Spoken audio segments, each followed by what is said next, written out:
What is up, guys? Status Skol is back on the air. It is your boy AJ Murphy coming at you live here on StreamYard. I'm here with Adam Oz of 10K Takes. He is also of Third and Forever. Adam, how are you doing? Thank you for joining me. Yeah, man. Good to be on the show. I know we've had you on a couple times, and so it's good to return the favor. Happy to be I here. know the Yeah. crossover episode. I came into your turf. Now you're coming into mine. Yeah, man.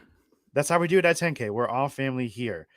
Before we get started here, I want to bring us in with our sponsor here, Underdog Fantasy. I want to tell you about the easiest way to get some action on sports. It's Underdog Fantasy in their pick'em game. Just pick higher or lower on your favorite or least favorite player stats, and you can win up to 20 times your money in a single night. Underdog keeps it super simple with their easy-to-use website and mobile apps. Pick between 2 and 5 players to fill out your pick'em entry, get every pick right, and take home some cold hard cash. Use the code 10K and get your first deposit doubled up to $100 by Underdog. Once again, that's code 10K on the Underdog app, or go to underdog.com or click the link below to get your first deposit doubled on Underdog today. I mean, that deposit match is so clutch with anything that you do. It helps you get all types of money to mess around with. And there's a lot of good props this weekend, not just this weekend, but a lot of good season props this too. And we'll get to that later on. I will definitely have a video out this weekend for a couple props that I like just for season long and this weekend. But Underdog Fantasy bringing you Status Skol. All right. Well, obviously Adam is here. Some people are not. Something that we have to touch on here is a little bit of housekeeping. Adam and Eli, formerly of Status Skol, they departed during the summer. We had some issues with some staffing. Nothing personal with any of those guys. I appreciate what they did. They did a lot to put the show on in the first year. I had a lot of fun with both of them, but at this point in time, they decided to move on to different things, and we're sticking around. So what you'll see from here on out is more of a rotation with some of the 10K guys that you know and love. Kirk Cousins guy, Jack, Jake, all those guys, Zane, Zooch, Adam will be on more often with us. So it'll be kind of more of a rotation is what we're going with lately. But that just, kind of throw that out there for anybody that was confused about what they had seen. We'd been a little bit quiet over the summer. I didn't really feel like we had to do anything with preseason because preseason's, a little bit boring. I'll be the one to say it. But, so that's what we did there. And we're rolling high into the season. But I cannot wait for this weekend. Bucs-Vikings opening up at home, US Bank Stadium. And just kind of going into it when you think about, the offense of the Bucs. Yeah. Baker Mayfield. What do you think of Baker Mayfield? It's in a weird spot, man. Like, I obviously first year, Tom Brady's gone, so it's a tough transition. I mean, we talked like earlier. We're kind of previewing this on our show, and like Baker, he's not. We hear Baker Mayfield, and you think like now, like he sucks. Like he doesn't. Like he's fine, but he's a bridge guy now at this point. He's a first overall pick that didn't pan out. And he's kind of bounced around. I think he's a good spot until they find their next, franchise guy. But they still have weapons, man. Like Mike Evans, we'll see if he plays there. I know he wanting a new contract, wants that security, but Chris Godwin is a year removed or almost, going to be 2 years removed from that serious injury he had. So he should be full go. Rashad White, we'll see what he can do. Offensive line, they lost Jensen, but they still got Wirfs. I mean, they're a weird spot offensively. They still have really good playmakers, like they do. So that's still a little worrisome. It's a great first test with our new defense, that's for sure, especially a corner group. I mean, we'll find out what we get right away. So, yeah, the playmakers definitely are intriguing, especially when you look at our side of the defense. We don't really know what to think of that secondary yet. Mike Evans is legit. Mike Evans is probably the most underrated player in NFL history. I mean, what is it? 9 straight seasons of over 1,000 yards? I think he's going for 9. I think he has 8. Oh, okay. I think. Okay. I mean, even still, that's to start. And like, no one's obviously ever done that to start his career.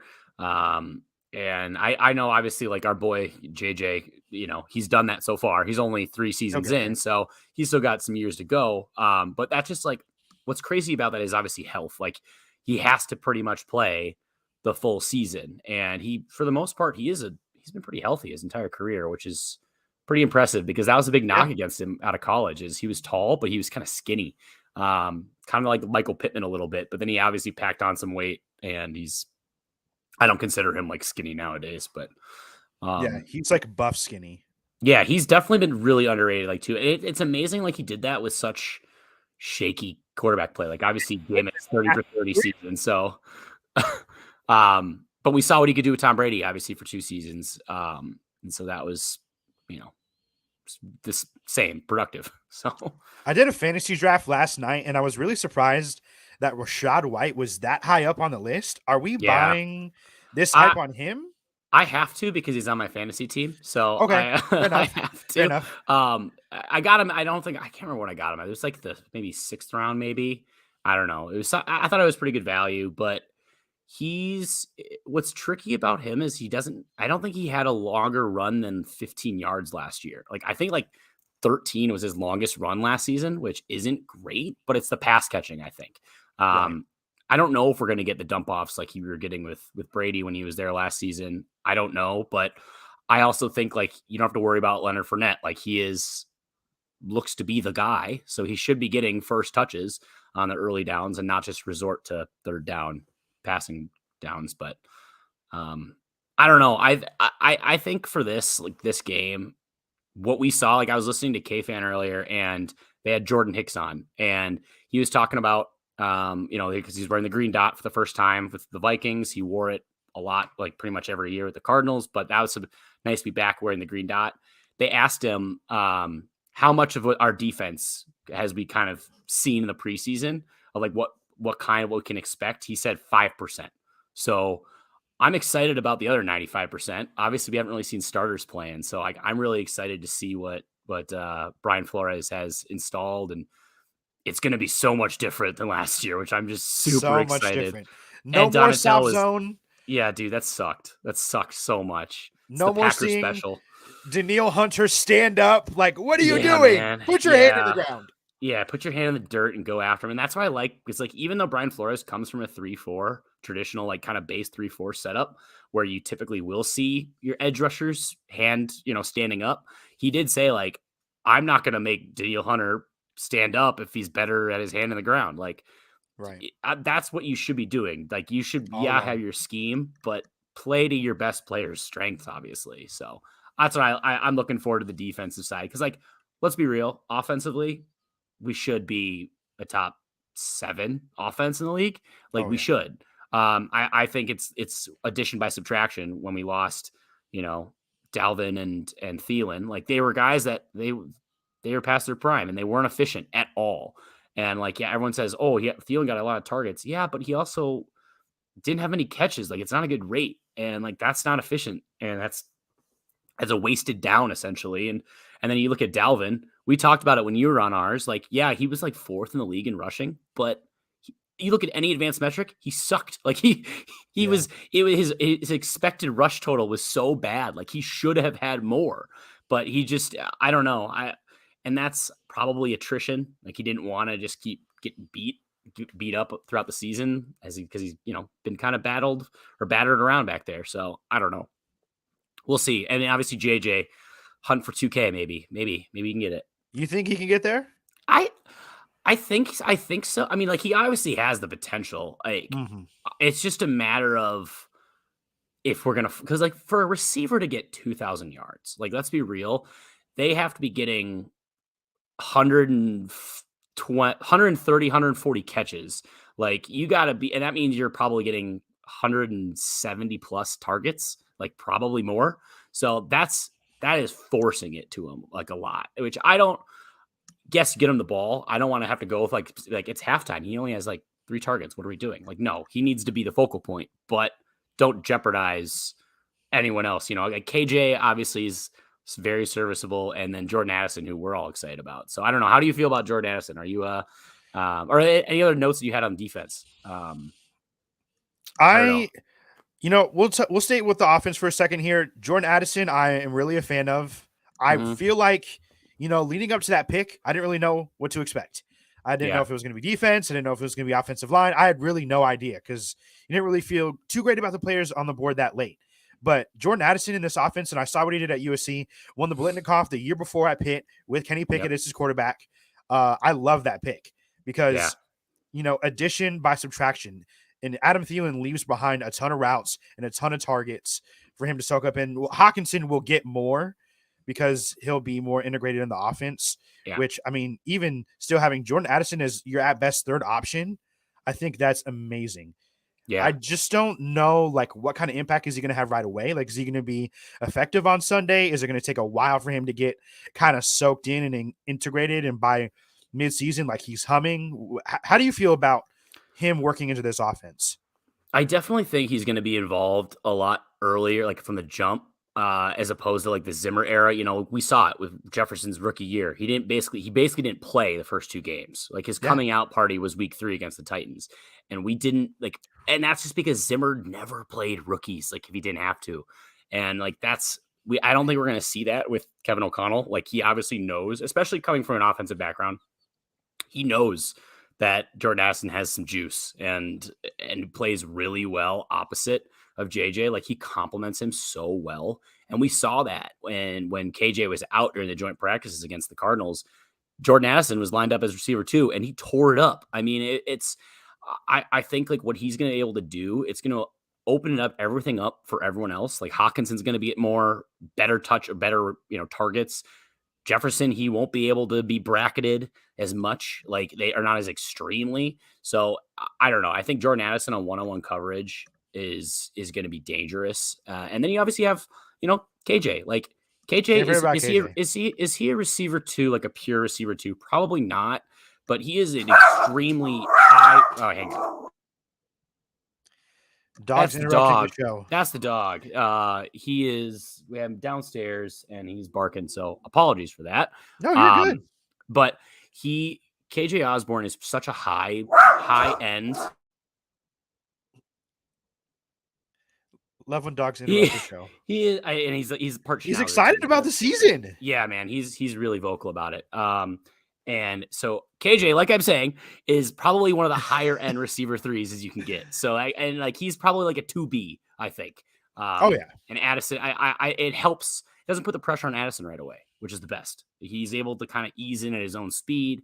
Doesn't feel like he's thrust in there too early. I think he's ready to go. I think he's good to go right away. But we'll see. I'm excited though, man. I have been itching so hard about this season to start, and like I haven't felt like this optimistic about it because like now knowing like there's gonna be growing pains on defense, but it's hard to be worse than last year. And we saw what I don't think we're gonna have to be in 1-score games nearly as much. And we will have a positive win point differential. I believe it. That was the brutal part about last year, and I said it. I think it was after that Dallas game. I was like, this is just not happening. Like, we would win and it would be close, and then we would lose and it would just be a thrashing. And that said a little bit of something. Like, maybe just we weren't ready to hang yet with the group that we had, and that's okay because we did well enough. The only thing I'm optimistic about this year. I feel good about the youth movement. I feel good about everything that we're doing on offense. I agree with you. Top 7 unit for sure. I said top 5 in my blog today that I put out. Like, there's no, like, it could happen for sure. But I just say top 7. I think that's what we finished at last year. I think it was like something like that. So I think like we definitely have the ability to be top 5, like for sure, with like bar none. So sorry, go ahead. Yeah, the only thing for me that scares me is the schedule. You're playing a first place schedule. You play the final 4 from last year: KC, Cincinnati, Philly, who am I missing? San Francisco. Yes. I mean, 2 of those are at home, but it's going to be crazy when the Chiefs come here. It's going to be crazy when the Niners come here. All those games are going to be crazy. And on top of that, you got to play some, other teams. So, the schedule is never easy, it seems, for the Vikings, but they kind of spread it out this year. So hopefully you can get the breaks. The late bye scares me too. Yeah. I mean, I rather have a late buy than an early buy. But yeah, like what are we, 13? I think it's like week 13. Yeah, because it's right before that Vegas game. It's not for a while. Like, looking at our schedule, like we obviously have, like the Bucs. Like I don't think this game is going to be. It's hard because the Bucs are in such a weird spot, especially like defensively too. Like they're old, but they have like still good veterans. Like Devin White still very good. Vita Vea still really good. Shaq Barrett still really good. And then they got a couple corners in there. But I don't know. I'm getting excited. about it. But we gotta start off with a win this Sunday, just because then we got the Eagles on a short week, then the Chargers, and then we'll see what we get with the Panthers. But it's gonna be it's at their place, which is always it's a different test, and then it's the Chiefs, man. So we have a tough opening stretch here this season, and then it's doesn't really lighten up too much. We got a lot of these fringe teams that if they're not bad, they're fringe. We don't have really bad teams like the Bears, maybe, but like the Falcons, I think are going to be better than people think this year. Oh yeah, for sure. The Saints, I think, are going to be better than people think this year. Like, I don't know. Scared about that.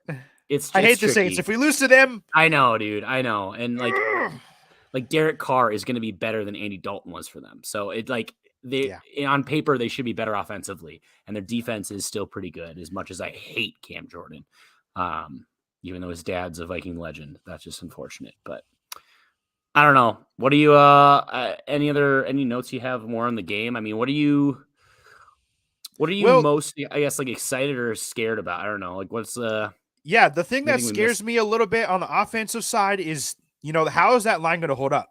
More specifically, the interior line. Yeah, Vita Vea is scary.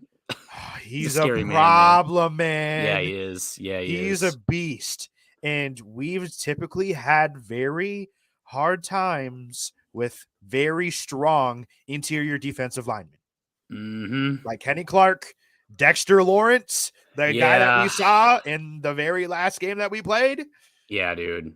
Completely tore us apart. So he single-handedly destroyed our last chance, like on that 4th and 10. Like he blew that play up, and like, okay, that sucks. Yeah, that's why they pay him the big bucks. But yeah, I think that's the only thing that kind of scares me is how that line's going to hold up. And then there's a run game struggle to get going a little bit. How does Madison fare? I really don't know how to feel about that situation. I like Alex Madison, no problem, and Ty Chandler. I think that's a good combo. But how is it going to be to start out? Yeah, and like I don't know how they're going to try to break that down. Like I do firmly believe they're going to not be a 50-50 split, but probably something kind of what we started to see with Zeke and Pollard, like in the early days. I think they're going to want to get Chandler kind of some touches, just because I know every interview O'Connell has said like he's earned them, like he's definitely earned some carries and touches. So I don't know. I'm excited. I think the offensive line, you're 100% right that's as it goes with our team, that it's and most teams, it makes or breaks your offense. Like you have to win in the trenches, or at least win long enough just to get a pass off. Cause like we can't be resorting to quick dump offs. And although if we are getting pushed around, we have to adapt and start doing that. So we don't just keep eating these sacks on these long developing plays. Yeah, man. So I don't know. Do you want to do score predictions? Do you have any? Yeah. Or I was thinking Vikings 24, Bucs 13. Okay. Yeah, I'm pretty similar. I'm gonna go. I have Vikes like I think 27-13. So I do think, I know we had a lot of 1-score wins last year, but I think we're gonna start off without a 1-score win like we did last year. Like we did last year. It's hard to picture Baker Mayfield carving us up on a Brian Flores defense. If it was an Ed Donatel, then I'd say, yeah, I could see it, because we saw worse quarterbacks do it. Mac Jones. So is Mac Jones worse? I don't. Probably similar. But I was at that game. That was awful. Ugh. Yeah, where we made it was Mac Jones's best on our head. Yeah, it was bad, man. It was terrible. But Brian Flores will wash all that away when we get 6 sacks and a sweet pick. Yeah, but I also I just PSA, because Vikings Twitter is pretty terrible. Do not overreact. Don't panic. Either direction. Don't be optimistic. Panic. Don't panic. If we give up a long play to Mike Evans, it's still Mike Evans. Like, just because like Baker threw him the ball doesn't mean like this is terrible. The sky is falling. The sky is not falling. It's week 1. So the sky is not falling. It's still the NFL. They're still pros. Like, now, if we get smacked, like if we get like a Cowboys game last year, then okay, you have a little reason to panic. But I'd be blown away if that happened. I feel like that's the very worst case scenario, and something traumatic would have to come along with that. So yeah, dude, fingers crossed. Yeah. Week 1. Fingers crossed. Week 1 will be good. Yeah. Well, that'll do it for us here on State of Skull. We will be live post game, probably about 30 minutes after the game ends with the final whistle on Sunday here. I know we're going to be down at US Bank Stadium doing some man on the street content like we did last year. So if you Yeah, see us down there, I'm going to be rocking my gritty dome. Come see us, come get an interview, come say hi, and yeah, come soak in the vibes before the game. for sure, man. Yeah. All right, guys. Thank you for joining us here on State of Skull. We will see you on Sunday.